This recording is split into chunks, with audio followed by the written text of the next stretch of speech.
Good morning dear student. Today we discuss coordination compound lecture number 5। Lecture 5 में अपन discuss करेंगे VBT valence bond theory.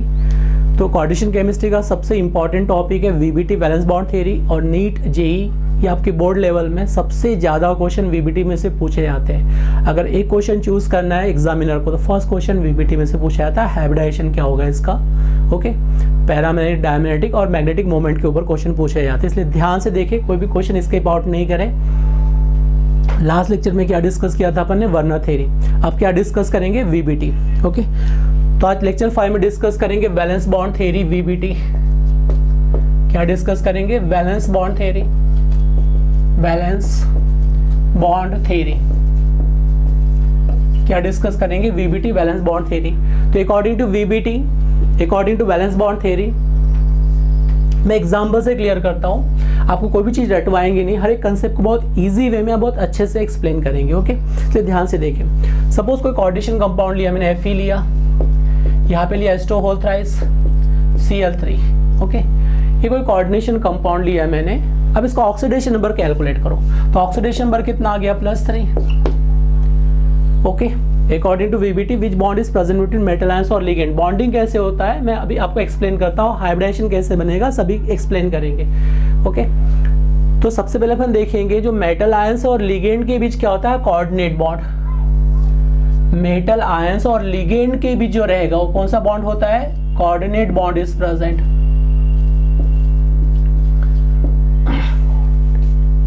क्या coordinate bond या sigma bond, coordinate bond और sigma bond is present between metal ions और ligand. तो याद रखना, according to VBT metal ions और ligand which bond between metal ions ligand, sigma bond is present या coordinate bond is present होता है। Okay, तो ये कैसे बॉन्ड बनेगा, बॉन्डिंग कैसे होगी, हाइब्रिडाइजेशन क्या बनेगा, ये सब डिटेल में डिस्कस करेंगे। तो सबसे पहले आपको क्या करना है, स्टेप फर्स्ट में एनी कोऑर्डिनेशन कंपाउंड का ऑक्सीडेशन नंबर फाइंड आउट कर लो। तो how to calculate oxidation number of any coordination compound. तो इसका ऑक्सीडेशन नंबर फाइंड आउट करो, इसको x कंसिडर कर लिया मैंने। इधर क्या हो जाएगा, 0 × 3 प्लस ऑक्सीडेशन नंबर कितना है, -3 = 0। तो ऑक्सीडेशन नंबर कितना आ गया इसका, +3। दैट मीन्स क्या है, Fe is present in +3 oxidation number. Fe क्या है, +3 ऑक्सीडेशन नंबर में। अब Fe का इलेक्ट्रॉनिक कॉन्फिगरेशन लिखो, तो इधर क्या हो जाएगा, 1s2, इधर क्या होगा 2, 1s2, 2s2, 2p6, 3s2, 3p6, then क्या आ जाएगा 4s2, और इधर क्या आ जाएगा 3d10, सॉरी 3d कितना आ जाएगा 6। ओके, अब मुझे यहाँ पे 3 इलेक्ट्रॉन को आयनाइज करना है, तो वैलेंस सेल में से आयनाइज करेंगे, जो आउटर मोस्ट सेल है वहीं से इलेक्ट्रॉन को आयनाइज करना होता है। जो भी इलेक्ट्रॉन का एडिशन होगा वो कौन से इलेक्ट्रॉन पार्टिसिपेट करेंगे, आउटर मोस्ट सेल या वैलेंस सेल। इलेक्ट्रॉन को रिमूव भी करना है तो आउटर मोस्ट सेल में से।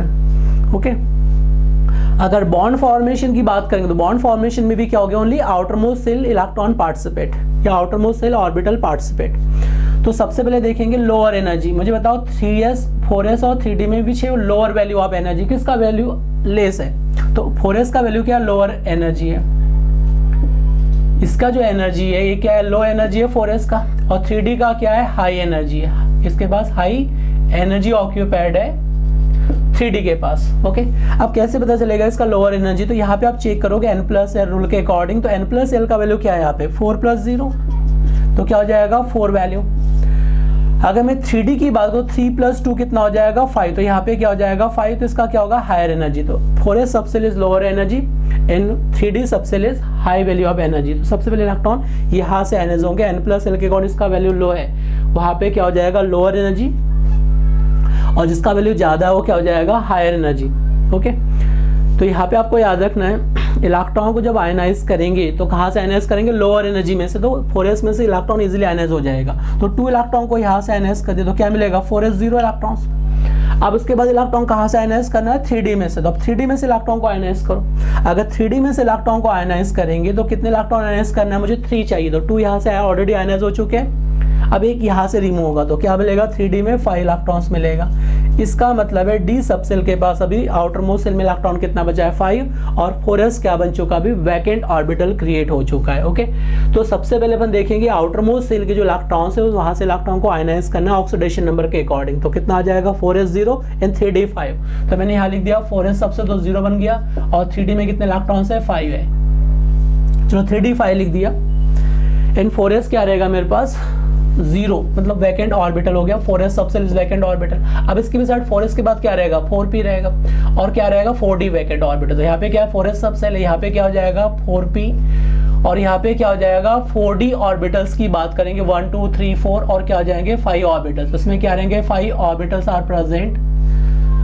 तो 4d के पास 5 ऑर्बिटल्स प्रेजेंट होंगे, ठीक है। 4p के पास 3 ऑर्बिटल्स होते हैं, ये सब वैकेंट ऑर्बिटल है।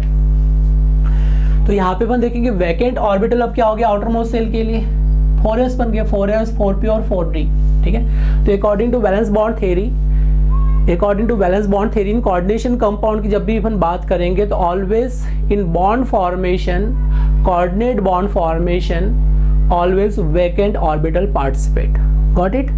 हाफ फील्ड अगर कोऑर्डिनेट बॉन्ड बनाएगा तो 2 इलेक्ट्रॉन गेन करेगा, तो क्या रखने के लिए जगह इसके पास हाफ फील्ड के पास नहीं है, तो ये तो पार्टिसिपेट करेगा नहीं। डी के पास अगर ये अपने पास है 5 ऑर्बिटल्स है, ये हाफ फील्ड है, तो अगर कोई लिगेंड यहाँ पे इलेक्ट्रॉन ट्रांसफर करना चाहेगा तो पॉसिबल ही नहीं है क्योंकि हाफ फील्ड है। ओके, उसको क्या चाहिए वैकेंट ऑर्बिटल, ताकि कोऑर्डिनेट बॉन्ड के through lone pair easily gain कर सके। तो फर्स्ट पॉइंट याद रखना है, according to valence bond theory metal central metal ions provide vacant orbital according to their coordination number. अगर कोऑर्डिनेशन नंबर ज़्यादा है तो ज़्यादा वैकेंट ऑर्बिटल मिलेंगे, अगर कोऑर्डिनेशन नंबर कम है तो कम वैकेंट ऑर्बिटल मिलेंगे।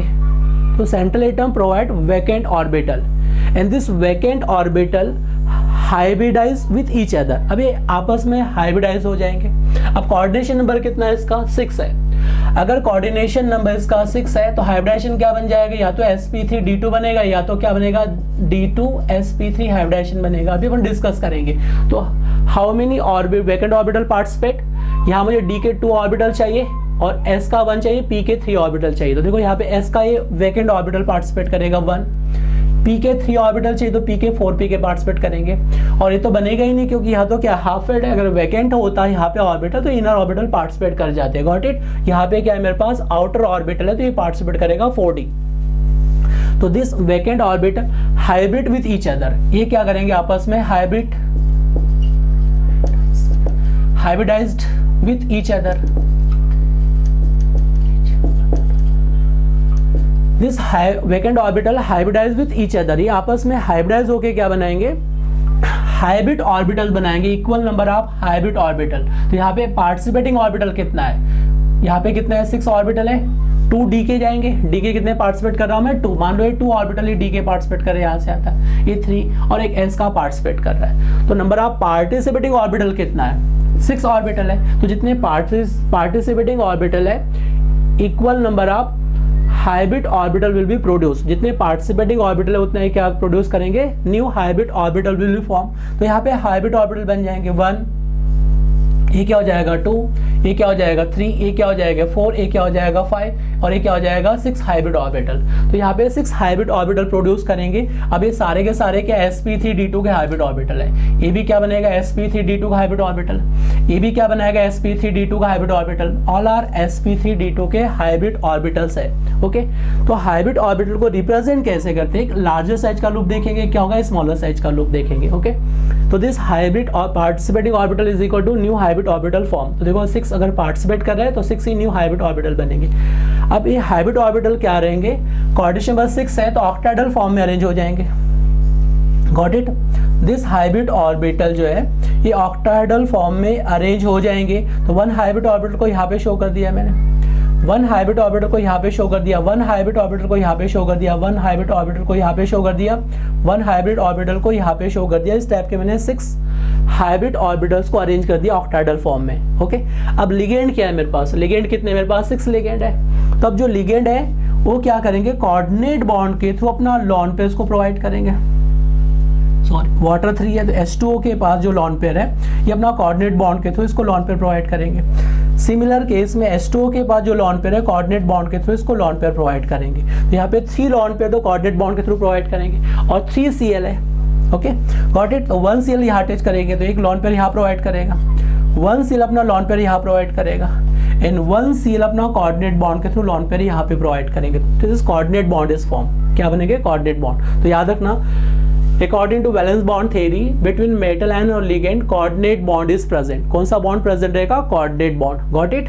Between metal ions and ligand coordinate bond is present. तो कौन सा बॉन्ड प्रेजेंट होता है, कोऑर्डिनेट बॉन्ड। ठीक है। तो याद रखना outermost electron participate in bond formation में कौन से जाएंगे, आउटर मोस्ट सेल या वैलेंस सेल, और उसमें भी कौन से जाएंगे, वैकेंट ऑर्बिटल। और number of participating orbital is equal to new hybrid orbital form. जितने पार्टिसिपेट करेंगे उतने न्यू हाइब्रिड ऑर्बिटल फॉर्म हो जाएंगे। एंड दिस हाइब्रिड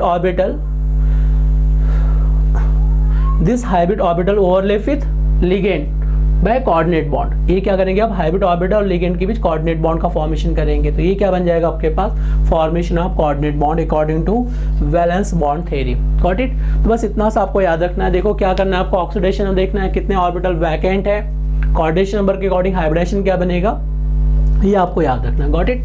तो चलो मैं टू दी पॉइंट क्वेश्चन पे बात करता हूँ। क्वेश्चन किस टाइप से पूछे जाएंगे, तो इसमें कोई आपसे क्वेश्चन पूछने वाला तो है नहीं, विच ऑर्बिटल पार्टिसिपेट, क्लियर है। आपसे क्या पूछा जाएगा, विच bond present between metal ions और लिगेंड। तो याद रखना according VBT coordinate bond sigma bond is present between metal ions और लिगेंड के भी सिग्मा बॉन्ड प्रेजेंट होता है। चलो अब इसके क्वेश्चन कैसे पूछे जाएंगे उस पर डिस्कस करते हैं। वीबीटी में आपको सबसे पहले याद रखना है हाइब्रिडाइजेशन। ओके, हाइब्रिडाइजेशन के ऊपर क्वेश्चन पूछे जाते हैं। इसमें किसके ऊपर क्वेश्चन पूछे जाएंगे, हाइब्रिडाइजेशन के ऊपर क्वेश्चन पूछे जाते हैं। तो याद रखना स्टेप फर्स्ट में आपको याद रखना है कि कोऑर्डिनेशन नंबर इज 2। अगर कोऑर्डिनेशन नंबर 2 है तो स्ट्रक्चर क्या बनने वाला है, लीनियर। क्या बनेगा, कोऑर्डिनेशन नंबर 2 है तो स्ट्रक्चर क्या बन जाएगा, लीनियर। 180 डिग्री बॉन्ड एंगल रहेगा, मेटल आयन से लिगेंड N1 मान लिया, L2 लिगेंड मान लिया, तो it is linear structure form करेगा। क्या फॉर्म करेगा, लीनियर। तो structure will be linear. If coordination number is 2 then structure will be linear हो जाएगा। बॉन्ड एंगल कितना रहेगा, 180 degree. If coordination number is 3 तो क्या बन जाएगा, ट्रायगोनल प्लेनर।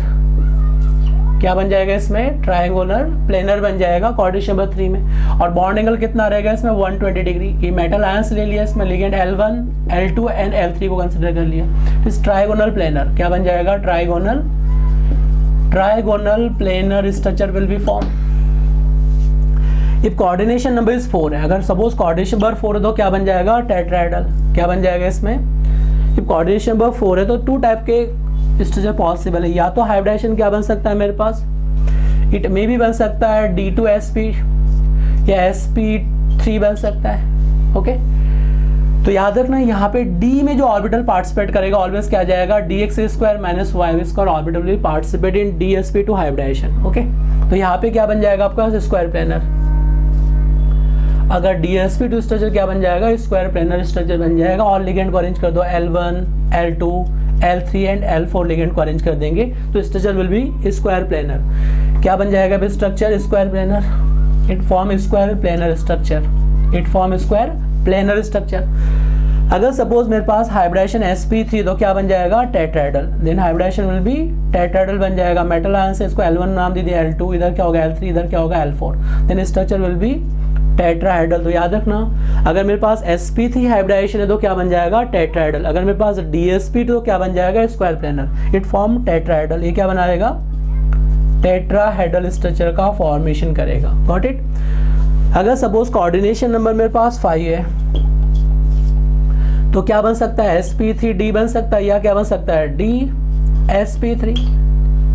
तो इन दोनों में स्ट्रक्चर में कोई वेरिएशन नहीं आता है। अगर आपके पास D इनर हो या आउटर ऑर्बिटल हो ऑलवेज क्या आ जाएगा, dz² orbital participate in hybridisation. अगर sp3 में आउटर ऑर्बिटल कॉम्प्लेक्स हो, D पार्टिसिपेट करे या इनर ऑर्बिटल पार्टिसिपेट करेगा, ऑलवेज कौन सा ऑर्बिटल पार्टिसिपेट करेगा, dz²। तो always dz² orbital participate in hybridization. अब क्या बन जाएगा, ट्रायगोनल बाइपिरामिडल। ये किस टाइप से बनेगा, ट्रायगोनल बाइपिरामिडल स्ट्रक्चर का फॉर्मेशन कर लेगा। इसको लिगेंड L1 ले लिया, L1, L2, L3, L4 and L5। Okay, तो क्या बन जाएगा, ट्रायगोनल बाइपिरामिडल। तो structure will be form trigonal bipyramidal. Trigonal structure will B trigonal bipyramidal. Got it. चलो अब मैं कोऑर्डिनेशन नंबर 6 की बात कर रहा हूँ। अगर कोऑर्डिनेशन नंबर 6 है तो मे बी हाइब्रिडाइजेशन क्या हो सकता है, sp3d2 हो सकता है, या क्या हो सकता है, d2sp3 इन ऑर्बिटल पार्टिसिपेट कर सकता है। Got it. हाइब्रिडेशन क्या बन सकता है, कोऑर्डिनेशन नंबर मैंने 6 ले लिया, अगर कोऑर्डिनेशन नंबर 6 है तो बन सकता है sp3d2 हाइब्रिडेशन, या क्या बन सकता है d2sp3 हाइब्रिडेशन का फॉर्मेशन हो सकता है। Got it. तो कोऑर्डिनेशन नंबर अगर 6 है तो sp3d2 बन सकता है, या क्या बन सकता है d2sp3 हाइब्रिडेशन का फॉर्मेशन करेंगे। तो स्ट्रक्चर क्या बनेगा इसमें, octahedral structure will be form. ठीक है, तो यहाँ पे अपन देखेंगे ऑक्टाइडल स्ट्रक्चर बनेंगे L1, इधर क्या होगा L2, इधर क्या है L3, इधर क्या होगा L4, इधर क्या होगा L5, इधर क्या हो जाएगा L6। तो याद रखना hybridization will be octahedral, sorry sp3d2। तो इसमें ऑर्बिटल कौन से पार्टिसिपेट करेंगे, which orbital participate in coordination number 6। Always याद रखना dz², और कौन सा जाएगा dx² minus y² orbital participate in sp3d2 hybridization. तो याद रखना sp3d2 हाइब्रिडाइजेशन में dz² dx² minus y² orbital participate. Exam में वेरी इंपॉर्टेंट ये पूछा जाता है। अगर कोऑर्डिनेशन 4 है तो dx² y² जाएगा, sp3 में dz² जाए, इनर ऑर्बिटल और आउटर कोई फर्क नहीं पड़ेगा। बट अगर अपने पास यहाँ पे बात करो तो dz² dx² y² में क्या आ जाएगा, दो ऑर्बिटल में, दोनों में सेम ऑर्बिटल पार्टिसिपेट करेंगे। गॉट इट, कोऑर्डिनेशन नंबर 6 में। तो सबसे पहले आपको याद रखना है ये कोऑर्डिनेशन नंबर के अकॉर्डिंग स्ट्रक्चर क्या बनने वाला है। गॉट इट, कंसेप्ट क्लियर हो गया सभी को।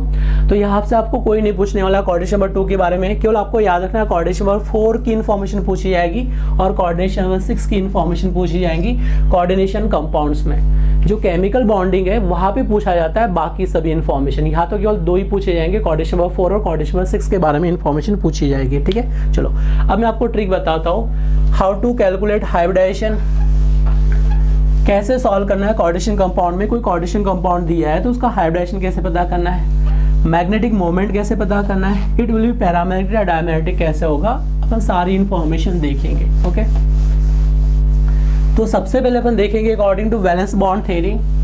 According to valence bond theory, if coordination number is 4, अगर कोऑर्डिनेशन नंबर 4 है तो हाइब्रिडाइजेशन क्या बन सकता है, dsp2 बन सकता है या क्या बन सकता है sp3। ये आपको फर्स्ट पॉइंट याद रखना है। Okay, if coordination number is 4 है तो इट्स हाइब्रिडाइजेशन में भी dsp2 बन सकता है या क्या बन सकता है sp3। तो या तो बन सकता है स्क्वायर प्लेनर, क्या बन सकता है स्क्वायर प्लेनर बन सकता है, स्क्वायर प्लेनर बन सकता है, या क्या बन सकता है टेट्राहेड्रल, या तो क्या बन सकता है टेट्राहेड्रल स्ट्रक्चर का फॉर्मेशन करेगा। गॉट इट, कोऑर्डिनेशन 4 है तो स्क्वायर प्लेनर बन सकता है या टेट्राहेड्रल स्ट्रक्चर का फॉर्मेशन करेगा। चलो अब अपन देखेंगे कि यहाँ पे फॉर्मेशन कैसे होगा, स्क्वायर प्लेनर या टेट्राहेड्रल। तो फिक्स है 4 है तो 4 ऑर्बिटल पार्टिसिपेट करेंगे। कोऑर्डिनेशन नंबर कितना है, 4 है तो 4 वैकेंट ऑर्बिटल पार्टिसिपेट करेंगे। अब वैकेंट ऑर्बिटल में अगर इनर वाला डी चला जाए 3d, ओके, इनर ऑर्बिटल चला गया तो क्या हो जाएगा dsp2। और हाइब्रिडाइजेशन में वैकेंट में आउटर ऑर्बिटल पार्टिसिपेट करेगा तो क्या बन जाएगा, सॉरी आउटर ऑर्बिटल में क्या जाएगा sp3। तो d पार्टिसिपेट नहीं करेगा, s और p के 3 ऑर्बिटल पार्टिसिपेट करेंगे। गॉट इट, चलो तो सबसे पहले अपन देखेंगे हाइब्रिडाइजेशन के लिए आपको याद रखना है कुछ इन्फॉर्मेशन अबाउट लिगेंड्स के बारे में। इन्फॉर्मेशन मैंने आपको पहले लिगेंड्स लेक्चर नंबर 1 और 2 में लिगेंड की ऑल इन्फॉर्मेशन मैं दे चुका हूँ। ओके, तो लिगेंड आपको याद रखना स्ट्रॉन्ग लिगेंड है। जनरली मैं बात किसकी कर रहा हूँ, generally strong ligand causes pairing, generally की बात कर रहा हूँ, ऑलवेज की बात नहीं कर रहा हूँ मैं। ओके, जनरली स्ट्रॉन्ग लिगेंड की जब बात करेंगे, स्ट्रॉन्ग लिगेंड, तो स्ट्रॉन्ग लिगेंड में क्या क्या आता है, जनरली स्ट्रॉन्ग लिगेंड में आएगा CNP।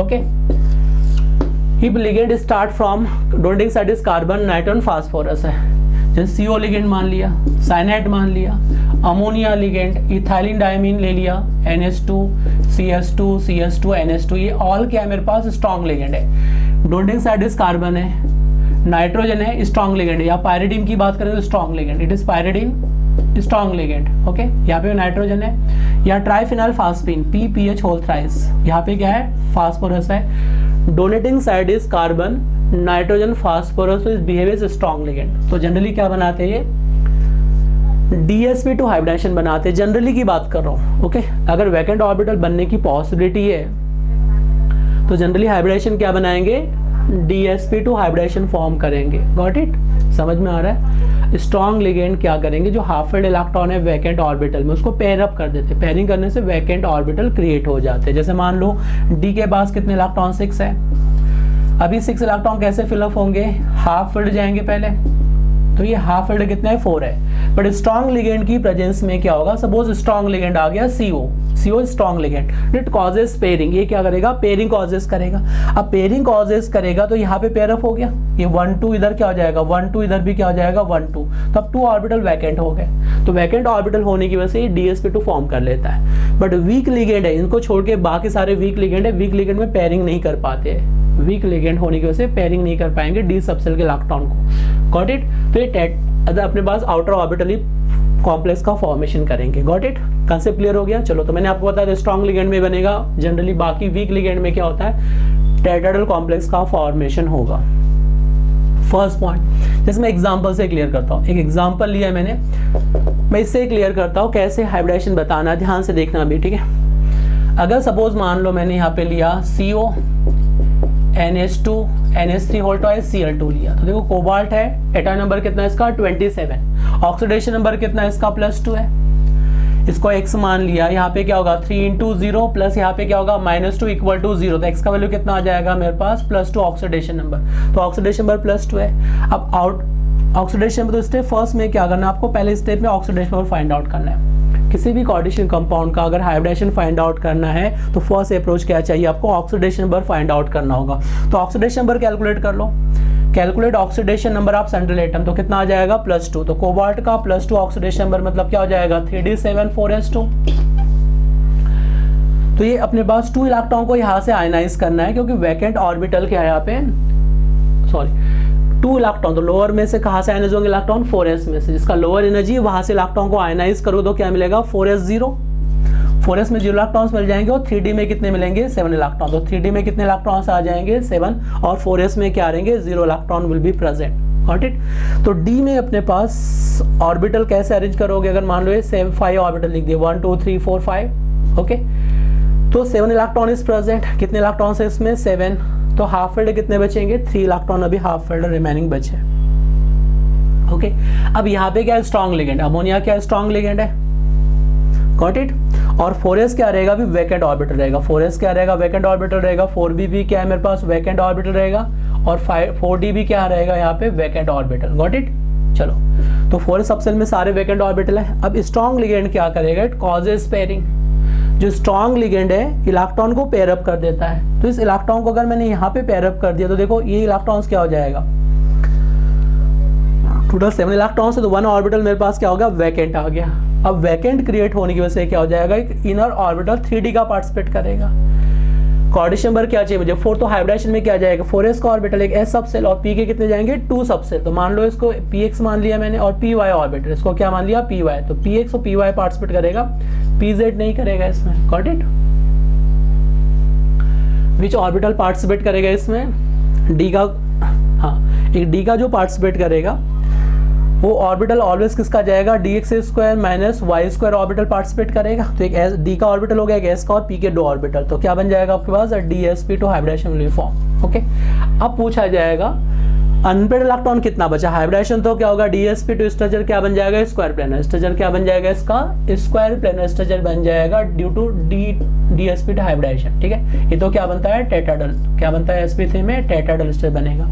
तो यहाँ पे आप देख सकते हो dsp2 हाइब्रिडाइजेशन बन गया। अब अनपेड इलेक्ट्रॉन कितना है इसमें 1 है, तो अनपेड इलेक्ट्रॉन 1 प्रेजेंट है, तो क्या बन जाएगा पैरामैग्नेटिक नेचर। ओके, तो आपको समझ में आ गया स्ट्रॉन्ग लिगेंड से जनरली क्या बनता है dsp2 हाइब्रिडाइजेशन बनता है, बट कंडीशन डिपेंड करेगा वैकेंट ऑर्बिटल प्रेजेंट होना चाहिए, जिसमें सेकंड एग्जांपल की बात कर रहा हूँ। अब सेकंड एग्जांपल में देखो क्या हो रहा है, अब स्ट्रॉन्ग लिगेंड होने के बावजूद भी ये आउटर ऑर्बिटल कॉम्प्लेक्स का फॉर्मेशन करेगा। जैसे मान लो मैंने कॉपर ले लिया पे CO NH3 4+ लिया, तो ऑक्सीडेशन नंबर बताओ कितना आएगा, जब इसको आयनाइज करोगे तो ऑक्सीडेशन नंबर क्या आएगा, जब इसको आयनाइज करो तो पॉजिटिव चार्ज जितना Cl पे निगेटिव चार्ज है उतना ही कोऑर्डिनेट पेयर पे पॉजिटिव चार्ज आएगा, तो पॉजिटिव Cl पे क्या आ जाएगा निगेटिव चार्ज, गॉट इट।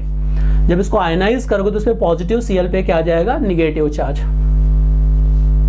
तो इस केस में देखो यहाँ पे पॉजिटिव चार्ज इधर क्या हो जाएगा Cl पे निगेटिव चार्ज है, तो ऑक्सीडेशन नंबर कैसे कैलकुलेट करोगे, इसको x कंसीडर कर लिया, ये क्या आ जाएगा 4 × 0, और इक्वल के बाद क्या आ जाएगा +1 चार्ज, क्योंकि कोऑर्डिनेट पेयर के ऊपर जो भी चार्ज आएगा उसको इक्वल के बाद लिखा जाता है, तो कोऑर्डिनेट पेयर पे कितना है +1 चार्ज, इक्वल के बाद +1 लिखेंगे, तो ऑक्सीडेशन नंबर कितना आ गया इसका +1, that means oxidation number of copper is +1, कितना आ गया oxidation number of copper is +1 आ गया।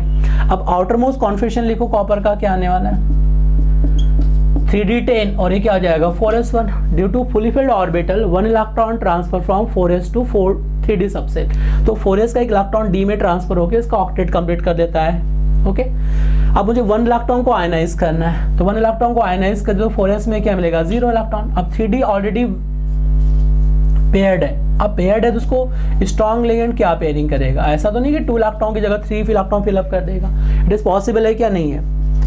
अगर स्ट्रॉन्ग लिगेंड है तो हाफ फिल्ड को पेयरिंग कर सकता है, अगर ऑलरेडी पेयर्ड इलेक्ट्रॉन्स को पेयरिंग करना पॉसिबल नहीं है। तो ये 3D हो गया, इधर के अपने पास क्या रहेगा 4s सबसेल, और इधर क्या रहेगा 4p सबसेल, इधर क्या रहेगा 4p subshell are possible. Okay, तो अब इस केस में अब क्या है, स्ट्रॉन्ग लिगेंड होने के बावजूद भी क्या बना रहा है, sp3 हाइब्रिडेशन बना रहा है, क्योंकि वैकेंट ऑर्बिटल है ही नहीं। ओके, तो सिचुएशन ये कहती है कि स्ट्रॉन्ग लिगेंड से दोनों बन सकते हैं, स्क्वायर प्लेनर भी बन सकता है, टेट्राहेड्रल भी, डिपेंड करेगा सिचुएशन क्या है। अगर वैकेंट ऑर्बिटल प्रेजेंट ही नहीं है तो इसकी मजबूरी इसको क्या बनाना पड़ेगा, sp3 हाइब्रिडेशन बनाना पड़ेगा। Got it. तो याद रखना हाइब्रिडेशन कैसे बनाएंगे, और सारे इलेक्ट्रॉन क्या है, पेयर्ड है, तो क्या हो जाएगा, इट इज डायमैग्नेटिक नेचर, क्या हो जाएगा, डायमैग्नेटिक नेचर की बात करेंगे। Got it. अब सपोज मान चलो मैंने दूसरा एग्जांपल लिया, सपोज मान के चलो कि यहाँ पे कॉपर लिया है मैंने और इसका यहाँ पे 2Cl2 ले लिया, तो ऑक्सीडेशन नंबर कितना आएगा, +2 आएगा। अगर ये सपोज इसमें चेंज करके मैंने Cl2 ले लिया तो ऑक्सीडेशन नंबर कितना आ जाएगा, +2। अगर +2 ऑक्सीडेशन नंबर आ गया तो D में कितने इलेक्ट्रॉन बचेंगे, अब एक यहाँ से NS हो गया और एक यहाँ से, तो D में कितना बचेगा 9, तो D में 9 इलेक्ट्रॉन्स रहेंगे और 4s में क्या रहेंगे 0 इलेक्ट्रॉन, तो 4s में क्या होगा 0 और D में क्या है 9 इलेक्ट्रॉन। तो अब यहाँ पे हाफ फील्ड बचे हैं।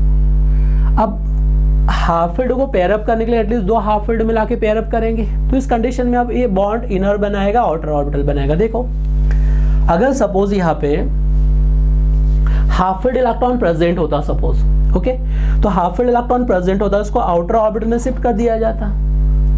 अगर 2 हाफ फील्ड होते तो पेयरअप कर जाते, बट एक ही हाफ फील्ड है, तो इस कंडीशन में क्या करेगा, स्ट्रॉन्ग लिगेंड क्या करता है, हाफ फील्ड इलेक्ट्रॉन को एक्साइटेड स्टेट में ये शिफ्ट कर देगा p सबसेल में। In excited state, electron shifted from D subshell to P subshell, तो यहाँ से इलेक्ट्रॉन को शिफ्ट करके यहाँ पे ट्रांसफर कर दिया, तो वैकेंट कौन सा बन चुका है D, तो हाइब्रिडेशन क्या बन जाएगा dsp2 अगेन। ओके, तो याद रखना अगर एक सिंगल हाफ फील्ड इलेक्ट्रॉन तो स्ट्रॉन्ग लिगेंड को क्या करेगा, इन एक्साइटेड स्टेट इसको P में ट्रांसफर कर देगा, क्योंकि इसको रिक्वायरमेंट क्या है, एक D सबसेल की रिक्वायरमेंट है, एक S सबसेल की रिक्वायरमेंट है और रिमेनिंग 2p सबसेल की रिक्वायरमेंट है, तो थर्ड p की रिक्वायरमेंट नहीं है, तो थर्ड p इस ऑर्बिटल में शिफ्ट कर देगा, तो हाइब्रिडेशन क्या बन जाएगा अगेन dsp2 क्रिएट कर देगा। तो याद रखना ऑलरेडी पेयर्ड है तो उसकी मजबूरी स्ट्रॉन्ग बनने के बावजूद भी क्या बनाना पड़ेगा, आउटर ऑर्बिटल कॉम्प्लेक्स का फॉर्मेशन करना पड़ेगा sp3। अगर एक हाफ फील्ड इलेक्ट्रॉन्स है तो ये पेयरिंग तो नहीं हो सकता, एक इलेक्ट्रॉन में कभी पेयरिंग पॉसिबल है क्या, नहीं है, तो इस इलेक्ट्रॉन को एक्साइटेड स्टेट में क्या करेगा, p ऑर्बिटल में शिफ्ट कर देगा। Got it. तो कोऑर्डिनेशन नंबर 4 का कांसेप्ट क्लियर हो गया। और due to presence of 1 unpaired electron ये क्या बन जाएगा, पैरामैग्नेटिक नेचर शो करेगा। अगर सारे इलेक्ट्रॉन पेयर्ड है तो क्या हो जाएगा, डायमैग्नेटिक नेचर को शो करेगा। Got it. अब यहाँ पे और एक रूल याद रखना है। ओके, कोऑर्डिनेशन 4 में आपको याद रखना है, कोऑर्डिनेशन नंबर 4 में आपको इंपॉर्टेंट पॉइंट ये याद रखना है,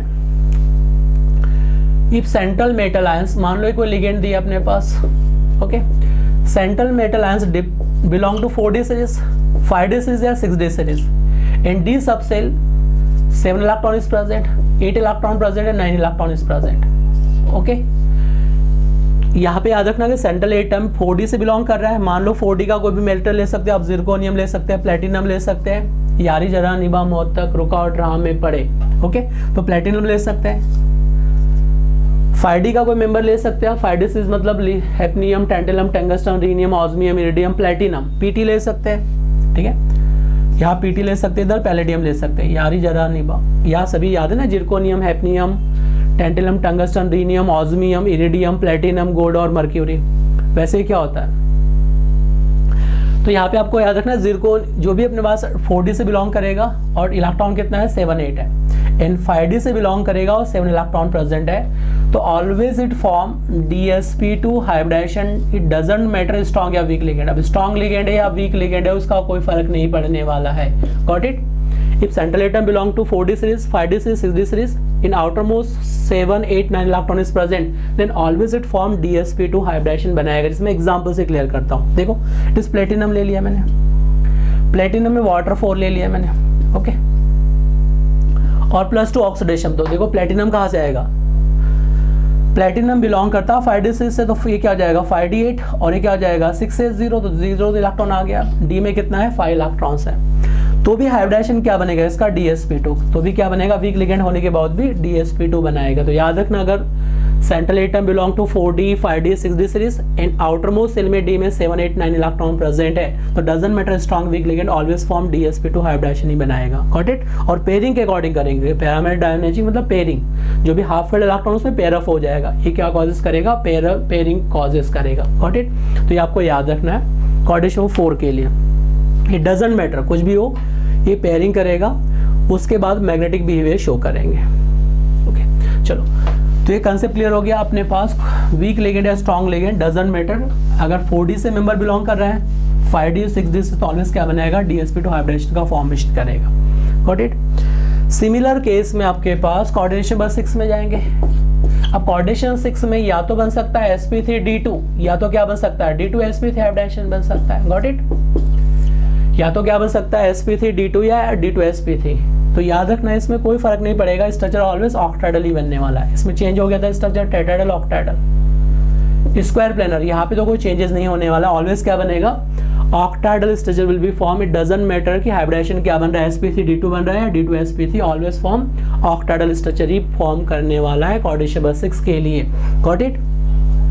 चलो अब मैं एग्जांपल से क्लियर करता हूँ। स्ट्रॉन्ग लिगेंड है तो पेयरिंग कॉजेस का जाएगा, बट पेयरिंग क्या होना चाहिए, स्ट्रॉन्ग लिगेंड में जनरली क्या बनता है, इनर ऑर्बिटल कॉम्प्लेक्स। ठीक है, जैसे एग्जांपल से क्लियर करते हैं। मान लो अपने पास लिया मैंने Fe, H2O4, इधर क्या लिया, Cn2। ओके, अब यहाँ पे ऑक्सीडेशन नंबर क्या आई, ये 0 हो गया, इधर क्या होगा -2, तो ऑक्सीडेशन नंबर कितना आ जाएगा, +2।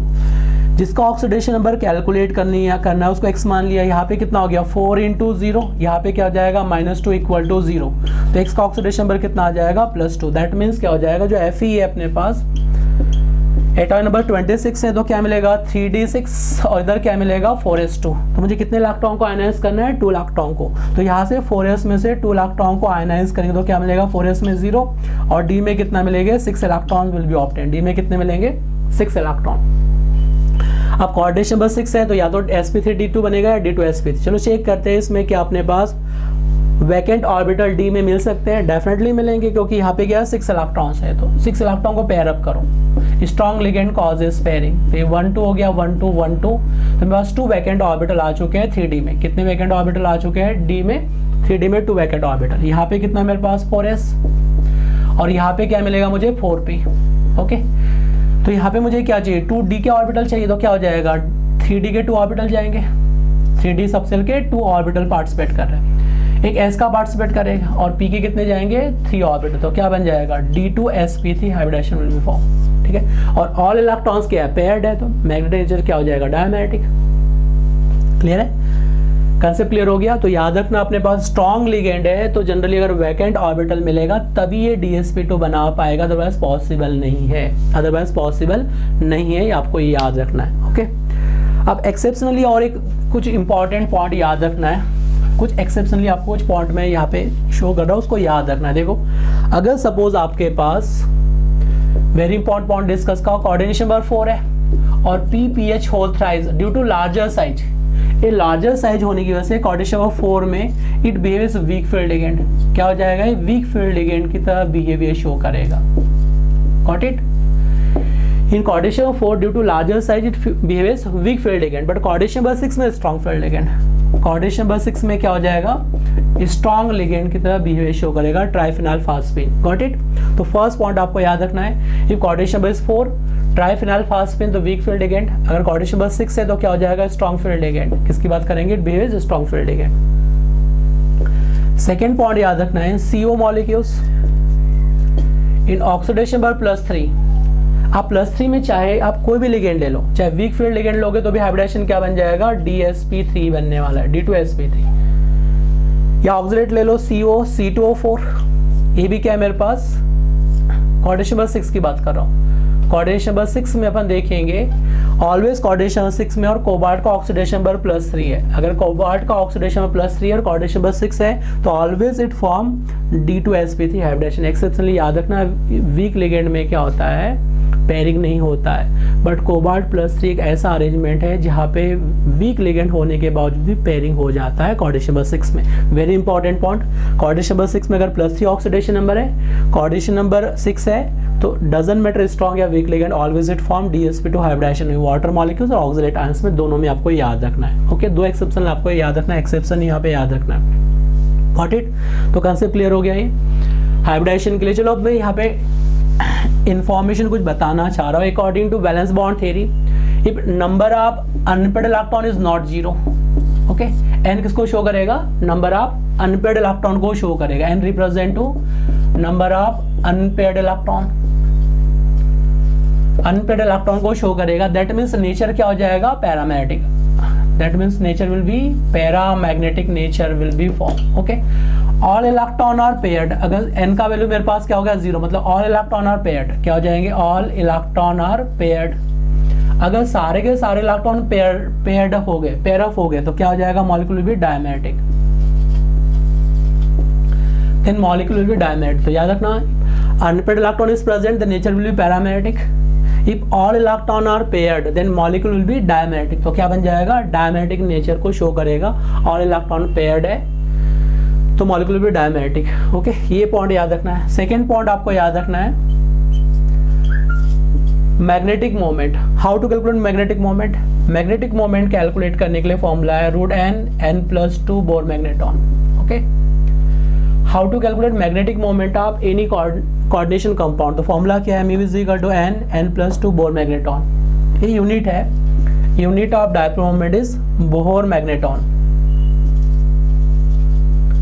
Unit of dipole moment is Bohr magneton और it is dipole moment, it is magnetic moment. Mu represent to magnetic moment. किसको रिप्रेजेंट कर रहा है? मैग्नेटिक मोमेंट को शो कर रहा है। Mu represent to magnetic moment. तो याद रखना, mu is equal to √n+2।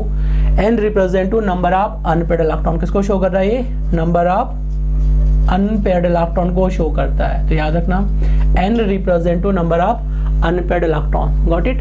चलो मैं एक दो एग्जांपल यहाँ पे आपको डिस्कस कर रहा हूँ। How to calculate magnetic moment. Magnetic moment कैसे कैलकुलेट किया जाता है? चलो, तो वीबीटी में सारे पॉइंट मैंने डिस्कस कर दिए। हाइब्रिडाइजेशन कैसे बनाना है, स्ट्रॉन्ग फील्ड लिगेंड क्या होते हैं, CNPS। चलो एक एग्जांपल से क्लियर करते हैं magnetic moment, how to calculate magnetic moment. Okay, अगर मैंने एग्जांपल लिया कॉपर Cl4, चलो Cl होल ट्वाइस और H2 whole twice, H2 whole twice, तो कोऑर्डिनेशन नंबर कितना है इसका?